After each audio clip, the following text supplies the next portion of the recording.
Hello guys, this is a शिक्षा उपाध्याय। आप सभी का हमारे यूट्यूब चैनल BLED कोर्स में हार्दिक स्वागत है। गाइस, आज के सेशन में हम आपको aims and objectives of maths पढ़ाएंगे। मतलब aims and objective of math. Aim क्या है, एम ऑब्जेक्टिव्स क्या है। पहली बात तो इसमें कन्फ्यूजन रहती है। एम मीन्स होता है लक्ष्य। यहाँ पर आप देख सकते हैं मीनिंग में कभी कभी उल्टा लिख दिया जाता है, बट एम्स जो होता है वो लक्ष्य होता है, ऑब्जेक्टिव्स जो होता है वो उद्देश्य होता है। गैस, जैसा कि आप जानते हैं ये BLED फर्स्ट ईयर और BLED थर्ड ईयर दोनों में है, तो इसी को ध्यान में रखते हुए मैंने इस आज का ये सेशन लिया है कि हम आपको बताएं कि एम्स क्या है, ऑब्जेक्टिव्स क्या हैं, कैसे इसमें सूक्ष्म यानी एकदम सूक्ष्म अंतर है, डिफरेंस है। इसको भी आपको हम बताएंगे कि एम्स क्या होता है, ऑब्जेक्टिव्स क्या होता है। पहले अगर हमें अंतर पता होगा तभी हम गणित के एम्स और ऑब्जेक्टिव्स समझ पाएंगे। जैसे कि गाइज, एम्स को हम आसान तरीके से समझ सकते हैं। जैसे कि हमें टीचर बनना है इन फ्यूचर, हमें टीचर बनना है, ये हमारा एम है। बट अगर हम टीचर बनने के लिए हमें बहुत सारे छोटे छोटे स्टेप्स फॉलो करने पड़ते हैं, उसे गेन करने होते हैं, तो वो हमारे ऑब्जेक्टिव्स हैं। जैसे कि हमें अगर टीचर बनना है तो उसके पहले हमें जो जो स्टेप्स हम कंप्लीट करते हैं वो हमारे ऑब्जेक्टिव्स हैं। अगर ऑब्जेक्टिव्स कंप्लीट हो जाते हैं तब हम अपने एम तक पहुंच सकते हैं। जैसे कि टीचर बनने के लिए हमें पहले 10th 12th पास होना चाहिए, फिर उसके बाद हमें ग्रेजुएशन, यानी ग्रेजुएशन नहीं कर रहे हैं तो BLED, जैसे हम लोग कर रहे हैं BLED, फिर उसके बाद टीचिंग होता है। फिर उसके बाद ये सब जब हो जाता है फिर टेट, वीटेट, सुपर टेट, तो ये सब होता है। तो इन सभी स्टेप को अगर हम गेन कर लेते हैं, कंप्लीट कर लेते हैं, तब हम टीचर यानी जो हमारा एम है वहाँ तक पहुँचते हैं। तो जो एम होता है वो हमारा स्थान, गंतव्य स्थान होता है जहाँ तक हमें पहुँचना है। और जो हमारा उद्देश्य होता है, ऑब्जेक्टिव्स होता है, वो स्टेप्स होते हैं जिन स्टेप्स को लेकर हम जाते हैं। जैसे कि अगर हम एक छोटा सा एग्जांपल समझ सकते हैं साधारण जीवन में, जैसे कि अगर हमें छत पे जाना है तो छत हमारा एम हो जाएगा, और उसकी जो सीढ़ियां हैं, जो स्टेयर्स होंगी, वो हमारी स्टेप्स हैं, वही हमारे ऑब्जेक्टिव्स हैं। तो अगर हम उन स्टेप्स को कंप्लीट कर लेंगे तो हम छत तक पहुंच जाएंगे, यानी एम तक पहुंच जाएंगे। तो गाइज, मुझे आशा है आप लोगों को एम्स ऑब्जेक्टिव्स में जो डिफरेंस है, सूक्ष्म डिफरेंस जो है, वो अच्छे तरीके से समझ में आ गया होगा। अब चलिए कंटिन्यू करते हैं कि गणित का उद्देश्य या एम क्या है। यहाँ एम यानी लक्ष्य से मतलब है। तो जैसे फर्स्ट है मानसिक शक्तियों का विकास करना। प्राथमिक स्तर पर बच्चों का मानसिक विकास होना अति आवश्यक है।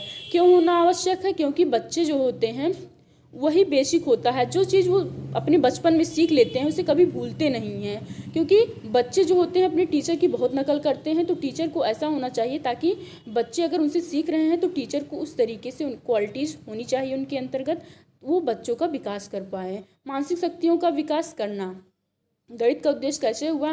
जैसे कि बच्चे, अगर हम उसको मैथ्स लगाने के लिए उसके क्वेश्चन देंगे तो उसमें अपने लॉजिक यूज़ करता है, तर्क चिंतन करता है, विश्लेषण करता है, एनालिसिस करता है कि क्या कैसे हुआ, ये क्यों ऐसा हुआ। तो इस तरीके से उसका मानसिक शक्ति मतलब होता है चिंतन करना, तर्क वितर्क करना। तो इस तरीके से उसका मानसिक विकास होता है गणित के माध्यम से।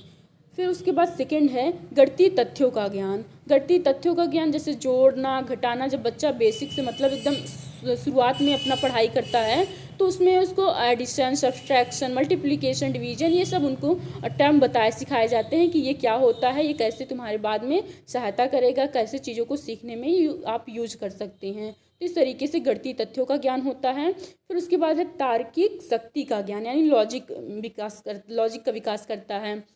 अगर हम मैथ के क्वेश्चन सॉल्व करते हैं तो हम उसमें अपना लॉजिक भी यूज़ करते हैं कि ये कैसे हुआ, ये क्यों ऐसा हुआ, अगर इसमें ऐसा है तो उसमें भी ऐसा होगा, तो हम लॉजिक यूज़ करते हैं। तो इस तरीके से हमारा इसका भी विकास होता है। फिर आत्मविश्वास का डेवलपमेंट कैसे होगा? जैसे कि अगर हम मैथ्स के क्वेश्चन सॉल्व करते हैं तो उसमें जो आंसर होता है फिक्स होता है, वही आएगा। अगर हम एक बार सॉल्व करें, नहीं आया, दोबारा सॉल्व करें, आ जाता है, तो हमें लगता है नहीं अब हमें आ गया समझ में, तो हमारे अंदर कॉन्फिडेंस आता है कि हम उस तरीके से सवाल और करना चाहते हैं और करते हैं। फिर गाइस, उसके बाद लास्ट में है व्यवहारिक उपयोगिता। जैसे कि मैथ्स जो है इसका व्यवहारिक उपयोगिता क्या है? जैसे हम अगर मार्केट में जाते हैं, कोई मोल भाव करना होता है, नाप तोल करना होता है, ये कितना केजी है, या 1 केजी कितने का है, अगर 1 केजी इतने का है तो 2 केजी इतने का होगा। तो हम अपने तरीके से इसको समझ सकते हैं कि व्यवहारिक उपयोगिता में भी गणित का स्थान होता है। अगर मतलब गणित का उद्देश्य होता है कि आप व्यवहारिक चीज़ों को भी सीख पाएँ, व्यवहारिक गतिविधियों में भी आप इसका यूटिलाइज कर पाएँ। फिर गाइस जैसे कि इसमें है अनुशासनात्मक गुण। अनुशासनात्मक गुण यानी कि जैसे कि अगर आप मैथ कर रहे हैं तो ऐसा नहीं है कि मैथ आप बस एक दिन में करेंगे और आ जाएगा। प्रैक्टिस से हमारा मैथ्स जो होता है वो हम अच्छा कर पाते, बेहतर कर पाते हैं उस फील्ड में। तो अगर हम प्रैक्टिस करते हैं तो धीरे धीरे वो हमारे हैबिट में आ जाता है। जो चीज़ हम करते हैं रेगुलर करते हैं, मैथ भी रेगुलर मतलब अगर हम रेगुलर सीख रहे हैं, उसे कर रहे हैं, सॉल्व कर रहे हैं क्वेश्चन, तो ही वो हमें आ सकता है। तो मैथ्स इस तरीके से हमारे अंदर ये हैबिट डेवलप करता है कि हम किसी भी चीज़ को कैसे सीख सकते हैं, और उसको लगातार अभ्यास करने की भावना भी विकसित करता है। और अगर जैसे कि इसमें पेशेंस का होना भी आवश्यक है, क्योंकि अगर हम मैथ सॉल्व कर रहे हैं, एक गलत हुआ, फिर उसे नहीं आ रहा दोबारा करेंगे, नहीं आ रहा तिबारा करेंगे, तो इस तरीके से हमारे अंदर पेशेंस आ जाता है कि कोई भी चीज़ हमें पेशेंस से करना चाहिए, वो लास्ट में आ ही जाता है उसका आंसर और हम सीख जाते हैं। तो बच्चों के अंदर कॉन्फिडेंस की भावना, अनुशासनात्मक गुण, लॉजिक करने यानी तार्किक गुण, ये सभी तरीके से जो डेवलपमेंट होते हैं ये बच्चों के अंदर हो जाते हैं गणित के माध्यम से। तो गणित का यही एम है। अब गाइज हम यहाँ गणित के जो ऑब्जेक्टिव्स हैं इसके बारे में देखेंगे कि फर्स्ट है छात्र के मस्तिष्क को एक प्रकार का अनुशासन प्रदान करना। वही बात कि जो चीज़ हम रेगुलर करेंगे, अभ्यास करेंगे, क्योंकि मैथ जो है अभ्यास मांगता है। अगर अभ्यास कर रहे हैं तो आपको वो क्लियर हो जाएगा, और बीच में अगर छूट गया तो आपको नहीं समझ में आएगा। तो आपको अगर मैथ पढ़ना है तो आप ज़रूर इस तरीके के डिसिप्लिन का फॉलो करेंगे और सवाल समझ पाएंगे।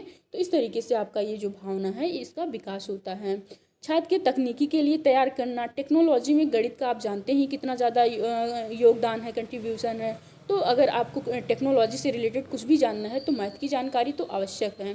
फिर थर्ड है छात्रों में वैज्ञानिक तथा वास्तविक दृष्टिकोण को विकसित करना, यानी किसी भी चीज़ को साइंटिफिक पॉइंट ऑफ व्यू से देखना। कोई भी चीज़ कैसे हुआ, इसमें कौन सा सिद्धांत फॉलो किया गया है, क्या है, कैसे है। तो ये सब तरीके की जो भावना होती है वो मैथ्स के द्वारा उत्पन्न होती है। फिर है छात्रों का बहुमुखी तथा अनुरूप विकास करना। बहुमुखी यानी उसका सामाजिक विकास हो रहा है। सामाजिक विकास कैसे, जैसे बहुत सारे सवाल रहते हैं कि उसको समूह में बच्चों को दे दिया जाता है, साथ में करो तो आप इसको जल्दी कर पाओगे। तो बच्चे करते हैं, उस तरीके से प्रोजेक्ट भी निर्मित करते हैं। तो उसके अंतर्गत सामाजिक भावना और अनुशासन की भावना, मानसिक डेवलपमेंट, ये सभी तरीके से जो डेवलपमेंट होते हैं हो जाते हैं। इस तरीके से हम बोल सकते हैं कि छात्र का बहुमुखी तथा अनुरूप विकास करना।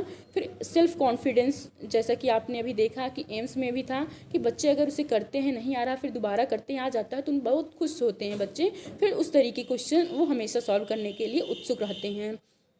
फिर गाइस उसके बाद है आधुनिक तकनीकी युक्तियाँ, कैलकुलेटर, कंप्यूटर आदि का प्रयोग में लाने के लिए आवश्यक कौशलों, जो स्किल्स हैं उसका डेवलपमेंट करना।